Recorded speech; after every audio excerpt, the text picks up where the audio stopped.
الحمد لله نحمده ونستعينه ونستغفره ونؤمن به ونتوكل عليه ونعوذ بالله من شرور أنفسنا ومن سيئات أعمالنا من يهده الله فلا مضل له ومن يضلل فلا هادي له ونشهد أن لا إله إلا الله وحده لا شريك له ونشهد أن محمدا عبده ورسوله أو كما قال عليه الصلاة والسلام أعوذ بالله من الشيطان الرجيم بسم الله الرحمن الرحيم إنا نحن نزلنا الذكر وإنا له لحافظون صدق الله العظيم وصدق رسوله النبي الكريم ونحن على ذلك لمن الشاهدين والشاكرين أو كما قال عليه الصلاة والسلام.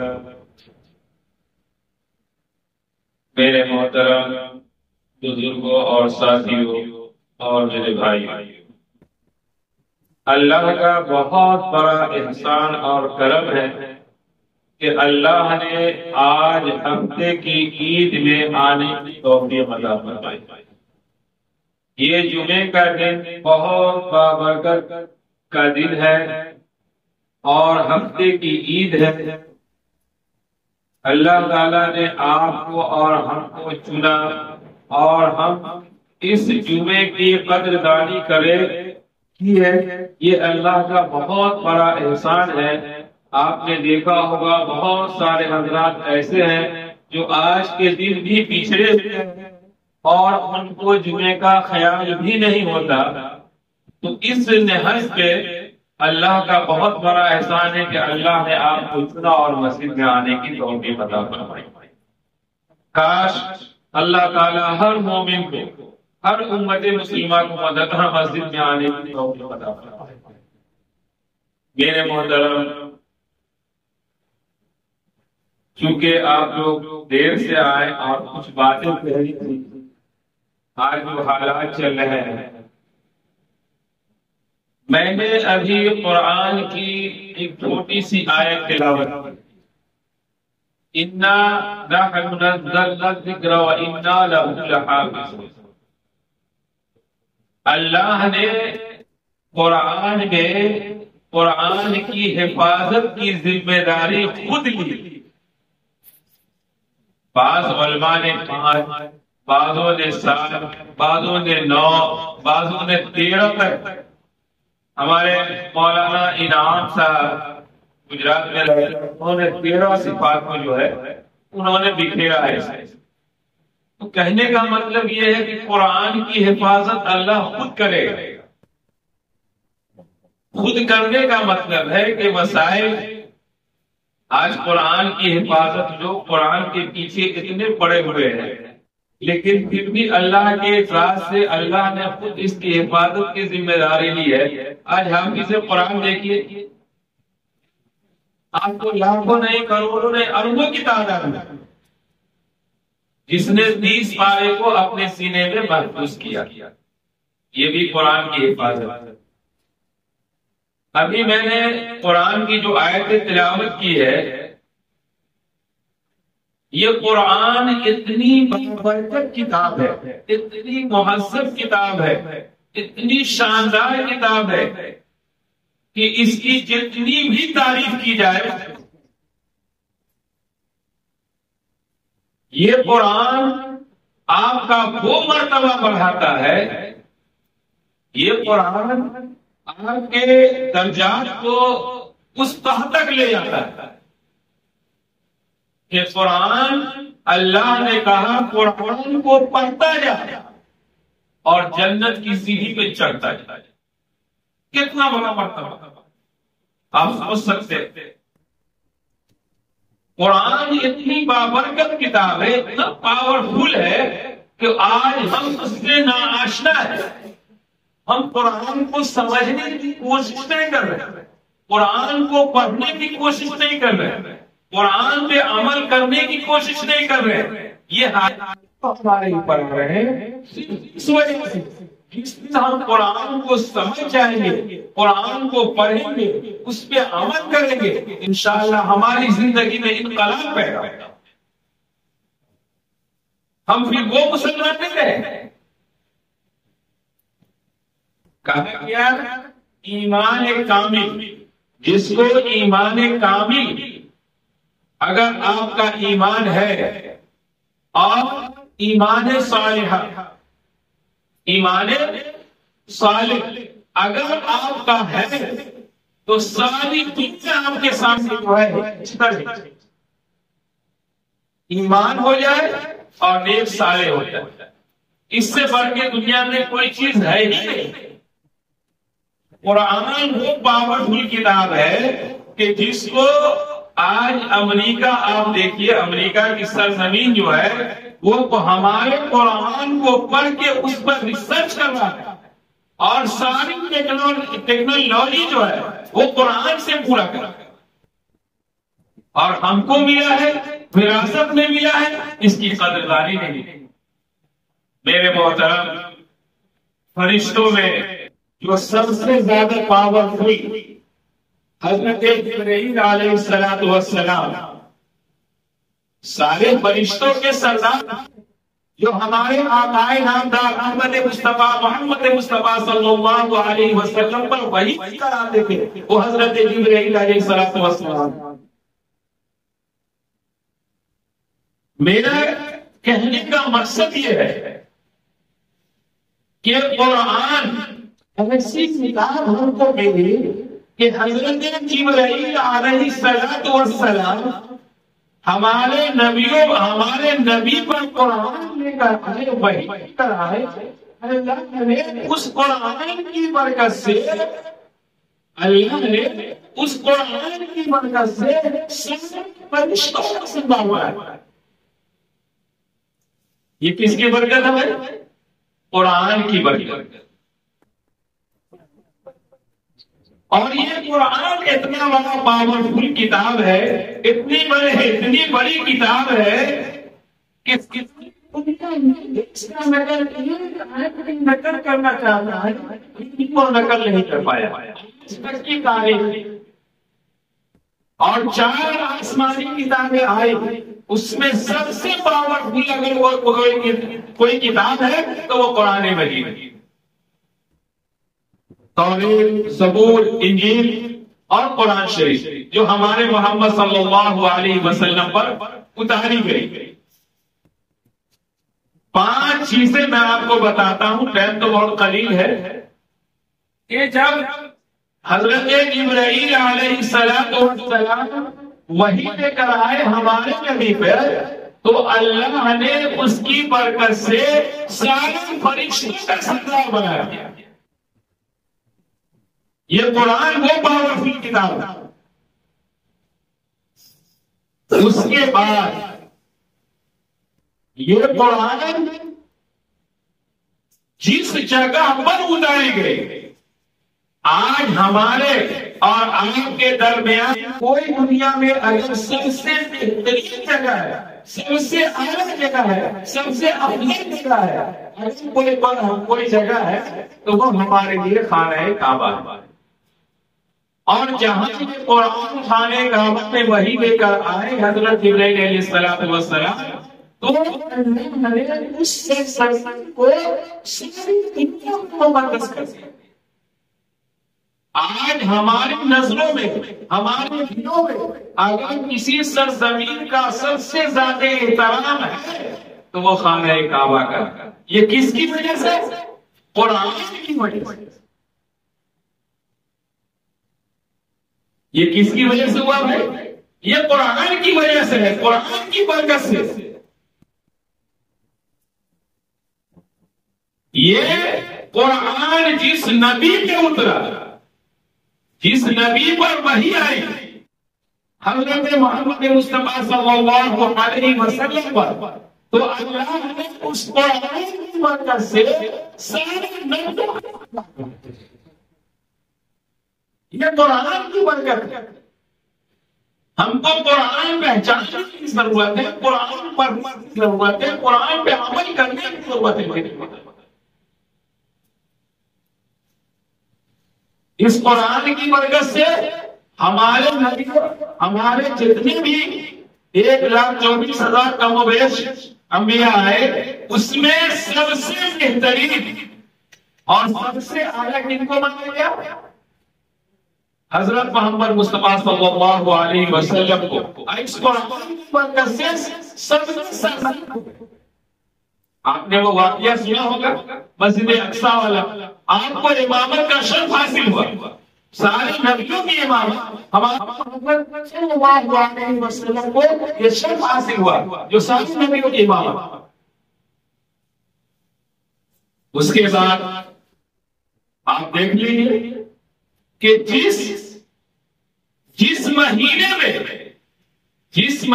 میں یہ قرآن اترا، یہ قرآن کس مہینے میں اترا ہے؟ رمضان المبارک کے مہینے میں یہ قرآن اترا۔ تو اللہ نے رمضان المبارک کو 12 مہینہ ہوتا ہے، 12 مہینہ میں سب سے افضل جو ہے اللہ نے رمضان المبارک کو بنایا۔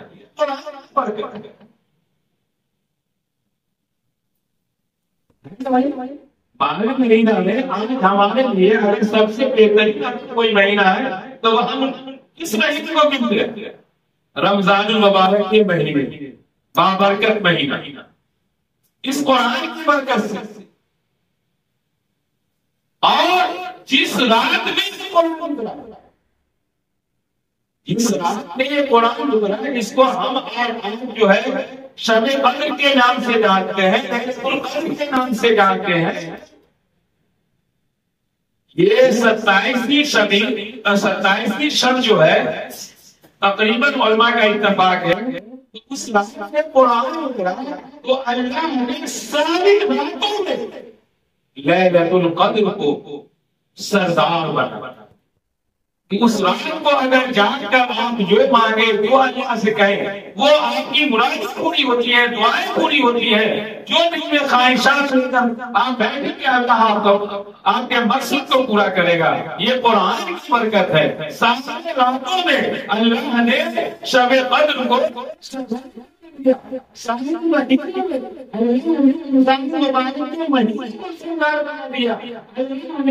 ہمارے نبی کو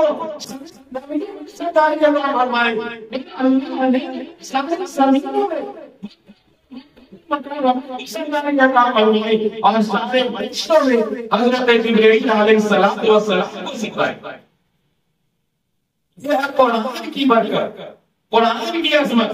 میرے محترم پڑتا ہے کہ ہمیں بڑی چیز ہو، اتنی دنیائی چیز ہو اور اتنی بابرکت چیز ہو، ہم دوسرے کے سامنے ہاتھ پھیلائیں، دوسرے کے سامنے معذور ہو۔ یہ کتنے افسوس کی بات ہے اگر ہم قرآن کو لگا لیں گے، سینے سے لگا لیں گے، اس کو پڑھ لیں گے، اس پہ عمل کر لیں گے، ساری دنیا ہماری ختم ہو جائے گی۔ یہ قرآن وہ نسخہ ہے۔ آج ہمارے نسخے سے، قرآن سے نہیں جانے کتنے سائنسداں جو ہے اس کا فائدہ اٹھا رہے ہیں اور ہم اس سے نامرد۔ یہ کتنے افسوس کی بات۔ اب وجہ یہ ہے کہ ہم نے قرآن کو پڑھا نہیں، قرآن کو سمجھا نہیں، قرآن پہ عمل نہیں کیا۔ قرآن ہم سے تقاضا کیا کر رہا ہے، قرآن ہم سے کیا کہہ رہا ہے، اس پہ کسی کا ہم اس سے ناآشنا۔ میرے محترم، ضرورت اس بات کی ہے کہ قرآن کو سمجھنے کی کوشش کریں۔ ایک واقعہ بتاتا ہوں۔ ایک دیوار، یہ دیوار ہوتی ہے نا قرآن کی دیوار، ایک دیوار گرنے والی تھی۔ ایک شیطان کی شکل میں انسان بن کر ایک آدمی اس دیوار کے سائے میں جا کے بیٹھا کہ تھوڑا آرام کر لوں، ٹیپ لگا۔ یہ آدمی اس کے پاس پہنچتا ہے جو شیطان ہوتا ہے اور کہتا ہے یہاں سے ہٹ جاؤ، یہ دیوار گرنے والی ہے۔ اور جیسے ہی اس آدمی کو وہاں سے ہٹاتا ہے وہ دیوار گر جاتی ہے۔ وہ آدمی اس کا شکر ادا کرتا ہے کہ بھائی تمہارا شکر ادا کرتا ہوں، تم اگر نہ ہوتے تو آج میری اچانک جان چلی جاتی، میں مر جاتا۔ تو شیطان نے کہا، وہ شیطان کی شکل میں آیا تھا انسانی لباس میں. تو شیطان نے کہا کہ ہمارا شکر ادا مت کرو، یہ دیوار گرتی تم مر جاتے تو شہیدوں کا ثواب ملتا، اور میں نہیں چاہتا ہوں کہ کوئی بھی امت محمدیہ جو ہے وہ شہیدوں کا ثواب حاصل کرے. میرے محترم، یہ سوچ شیطان کبھی میرا بھلا چاہے گا؟ کبھی نہیں چاہے گا. شیطان ہر وقت یہ فراق میں رہتا ہے کہ کب ہم کو موقع ملے کہ ہم جو ہے اس امت کو گمراہ کر دے اور وہ راہ راست پہ نہ جائے. وہ اسی کام کے لیے اس وقت ہم کو سوچنا ہے، ہم کو فکر کرنا ہے کہ ہمارا کام، ہمارا چلنا، ہمارا پھرنا، ہمارا ملنا جلنا سب ہمارا اس کام کے دائرے میں. قسم خدا کی اس بات کا یقین کر لے کہ جمعے کا دن ہوتا ہے، جمعے کا دن آپ جمعے کے دن سورہ واقعہ کی آپ تلاوت کر کے نکل گئے، ایک ہفتہ قسم خدا کی آپ کی اللہ حفاظت کرے گا اور آپ پر کوئی بات نگرانی نہیں کر سکتا. شک یہ ہے کہ یقین ہونا چاہیے. آپ میں جاتے ہیں، دھنگی میں جاتے ہیں، آپ وہاں جو ہے سورہ یاسین ہو یا آپ غلے پہ بیٹھتے ہیں سورہ یاسین پڑھ کے بیٹھے، آپ کیسی گھر کی مدد آپ تجربہ کر کے دیکھیں.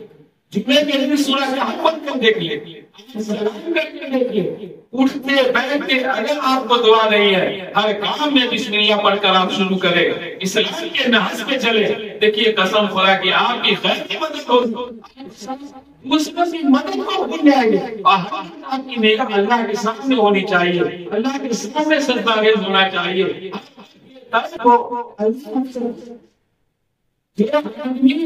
اس بات کی نیت کر، اس بات کو کہ ہمارا اللہ ہم کو دیکھ رہا. مولانا اشرف علی تھانوی رحمۃ اللہ علیہ کے پاس بہت سارے مریدین ان کے پاس موجود تھے اور ان کی خدمت میں رہا کرتے تھے. خانقاہی حساب ہوتا ہے، خانقاہ میں بہت سارے خدمت گزار ہوتے ہیں. ایک نیا نوجوان ان کے سامنے آیا اور ان کی خدمت میں لگ گیا. مطلب چند ہی دنوں میں وہ لڑکا جو ہے بہت ساری چیز، بہت ساری قابلیت حاصل کر لی. جو ان کے پاس پرانے جو لوگ تھے ان کی خدمت میں، حضرت کی خدمت میں، تو ان لوگوں کو اندرونی جو ہے وہ گلہ شکوہ ہونا شروع ہو گیا کہ بھائی یہ ابھی چند دن آئے ہیں، حضرت کی خدمت میں رہ رہا ہے اور ہم لوگ اتنے زمانے سے ہیں اس تک نہیں پہنچے. تو کچھ لوگوں نے جو ہے اندرونی طور پر حضرت سے شکایت کی. حضرت نے کہا ٹھیک ہے، کیونکہ بزرگان دین کا طریقہ الگ ہوتا ہے. حضرت نے کہا ٹھیک ہے، جتنے مریدین تھے سبوں سے کہا کہ تم اپنے ہر آدمی ایک مرغا لے کے آؤ. جتنے مریدین تھے سب مرغا لے کے پہنچے اور کہا جاؤ. ہر مریدین کو انہوں نے حکم دیا کہ سب ذبح کر کر لے کے آؤ، اور ذبح ایسی جگہ کرنا جہاں اللہ نہ دیکھتا. کیا کہا؟ ذبح ایسی جگہ کرنا کہ اللہ نہ دیکھتا. اور جو لوگ تھے وہ فٹافٹ گئے، جتنے مریدین تھے کسی نے مطلب گھر کے اندر کہیں جو بھی سایہ تھا وہ فٹافٹ ذبح کر کے حضرت کی خدمت میں حاضر. حضرت کی خدمت میں سب حاضر کر دیا اور یہ لڑکا جو بڑی شان ہوا، یہ تمام اس مرغے کو لے کے گھومتا رہا اور انہوں نے جب سارے مریدین وہ مرغے کو ذبح کر کر سامنے حاضر کیا اور یہ لڑکا زندہ لے کر چلا آیا. تو حضرت نے کہا کہ بھائی سبوں نے مرغا ذبح کر لیا، سبوں نے اپنا پیش کیا. یہ لڑکا جو ہے وہ زندہ لے کر حاضر، اور ان کے مریدین جو تھے ان کا مذاق اڑا رہے تھے، یہ مرغا زندہ ہی لے کر چلا آیا. تو حضرت نے سوال کیا کہ تم نے مرغا زندہ؟ بولا حضرت آپ نے یہ حکم دیا تھا کہ اس مردے کو ایسی جگہ ذبح کرنا کہ جہاں اللہ نہیں دیکھتا. میں نے نظر اٹھایا کوئی ایسی جگہ نہیں جہاں اللہ نہ دیکھتا، جہاں اللہ نہ دیکھتا ہو. تو حضرت نے سارے مریدین سے فرمایا کہ تم نے اور اس میں یہ فرق، اس نے اللہ کو اپنے قریب سے دیکھا اور ہر وقت دیکھا، ہر پل میں اللہ کو دیکھ رہا ہے، اور تم میرے پاس اتنے دن سے لگے ہوئے ہو تم اللہ کو نہیں دیکھ رہے ہو. تم میں اور اس میں میرے محترم ضرورت اس بات کی ہے کہ ہم اللہ کو جاننے والے بن جائیں، اللہ کو پہچاننے والے بن جائیں، اللہ کے سب سے رسول کے ہونے والے بن جائیں، اللہ کے سب سے ہونے والے بن جائیں. میرے محترم ضرورت اس بات کی ہے میں ہوگی جس کا اللہ ہو گیا اس کو سب کچھ ہو، جس کا اللہ نہیں ہوا اس کو کچھ بھی نہیں ہوا. میرے محترم کو جانتا ہے کہ مر کے اللہ کے سامنے جانا ہے. میں آپ کو یہ بات بتاتا ہوں، ایک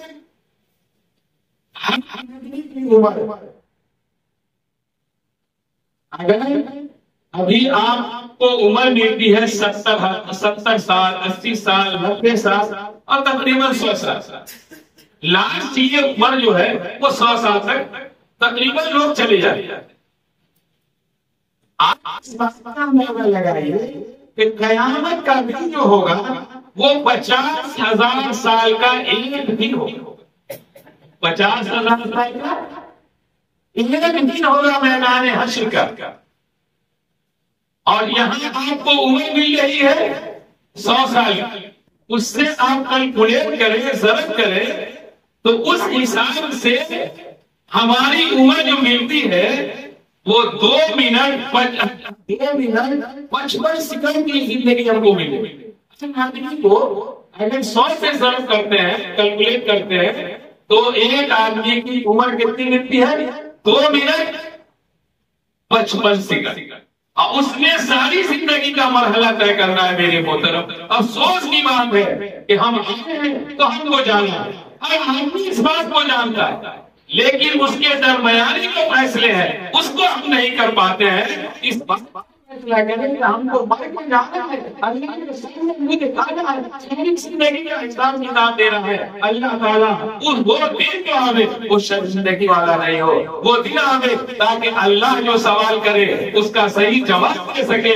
اس پر محنت کرنے کی ضرورت ہے تو آپ کی زندگی کامیاب ہے. اگر اس پر اگر آپ کھڑے نہیں ہوتے تو آپ کی زندگی میں کوئی فائدہ نہیں ہوگا. میرے محترم اللہ تعالیٰ کہنے سننے سے زیادہ تو اپنی عطا فرمائے، پنجگانہ نماز پڑھنے تو اپنی عطا فرمائے. اپنے بچوں کو صحیح تعلیم کرے، اپنے بچوں کو مکتب میں بھیجے، قرآن پڑھائے. آپ ایس پی بنائے، دروغہ بنائے، وکیل بنائے، جج بنائے، اس سے کوئی فرق نہیں پڑتا ہے. اگر آپ نے دینی تعلیم حاصل نہیں کری، دینی تعلیم اگر اس کو نہیں کیا تو اس کی زندگی میں نہیں ہو سکتا. اس لیے آپ تمام حضرات اس بات کا وعدہ کریں کہ ہم اپنے بچے کو حافظ قرآن بنائیں گے، عالم دین بنائیں گے. اگر عالم نہیں بنا سکے تو کم سے کم قرآن کی تعلیم دیں گے تاکہ اس کی زندگی میں سکون حاصل ہو. میرے محترم اس بات کی ضرورت ہے، مسلمان کو ضرورت ہے اتنی تعلیم اتنی دو جتنا اس میں فرض ہے، تاکہ روزہ، نماز، حرام حلال اپنے ماں باپ کی قدردانی کرنے والا بنائے. اللہ تعالیٰ تمام مسلمانوں کو اپنے ماں باپ کی قدردانی کرنے کی توفیق عطا فرمائے اور امت مسلمہ کو صحیح طریقے، صحیح راہ پر چلنے کی توفیق عطا فرمائے. اور دعوانا الحمدللہ رب العالمین.